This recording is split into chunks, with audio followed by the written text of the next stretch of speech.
for sure. So O'Reilly is really, really helping Man City right now.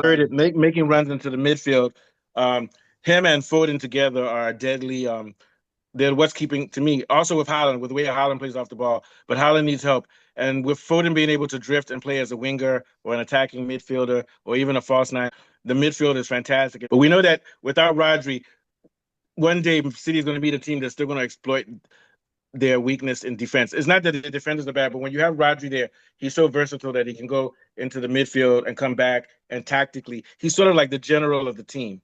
He's actually like the number 10 also, even though he's not a playmaker. He directs everything. So right now they're playing very, very well offensively. Like they won 3-0 today, but this thing could come back to haunt them, not having the type of CDM as Rodri. And it doesn't mean that CDMs are bad, but when you have Rodri, that spoils you. What do you think, Afolabi? Yeah. I agree with you. And what O'Reilly has done for Pep Guardiola is that he has offered Pep Guardiola an alternative way to play.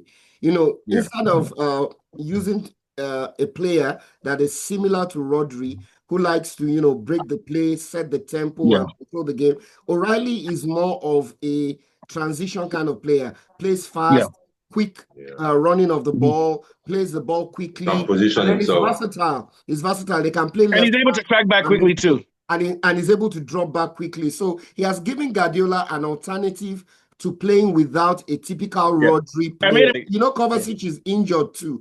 So you need to play a different player, a player with a different characteristic. And O'Reilly brings that. He's quick, he runs with the ball, he can track back. So all of a sudden, Guardiola has seen a different way to play without Rodri. Yeah. But the only difference is that they're so susceptible to counterattacks. So that's why they have to really press in the midfield now. They have to press in the midfield to make sure that balls don't come past them. But also O'Reilly going into the midfield gives them numbers in midfield. Sure. It gives them less numbers in defense. But when you have more numbers in midfield, people can't run through your midfield to get to your defense. Yeah, sure. Yeah.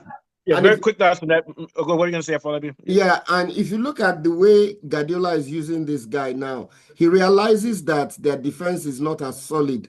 So they try to outscore the opponents.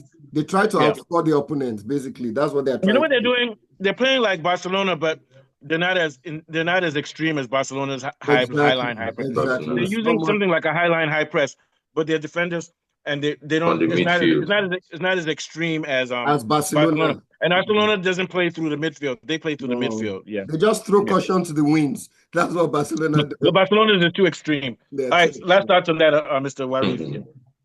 One of my Man City. And then you can get back to your Arsenal game. No, Arsenal, they already won 1-0 halftime. I thought. Yeah, I've been shouting at Siba because what I love about Man City is that these players, they are always on transit. They are not static.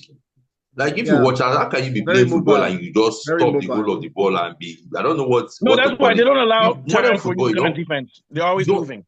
Yes, always on transit.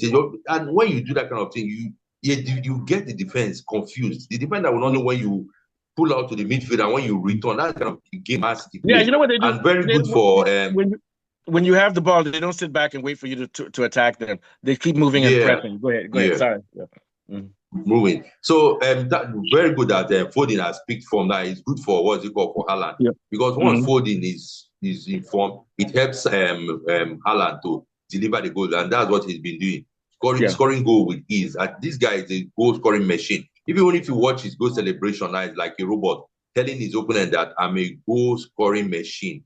So I think it's a good one for him. Other things they need to learn from Pep Guardiola. I respect Pep because he knows the kind of player that he's changed his tactics. He had to change his tactics, and then they were losing some games earlier this year because you have to get used to the system and everything. But they're looking good. It's going to be a tough battle between them and Arsenal. And let's not forget they have to be grateful to Haaland. They have quite simply the best striker in the country. So we're done in the world, not even in the country. Probably do something. Afolabi, you can take us out. Okay. It's been another brilliant soccer show. We have been discussing Nigeria versus Tanzania and Senegal, Botswana, and a little bit about Man City and their resurgence. And from Mustafa, Warifa, and myself, we'll be back again. All right. Take care. Okay. I'll probably see you guys tomorrow. Next one. Okay. Good night.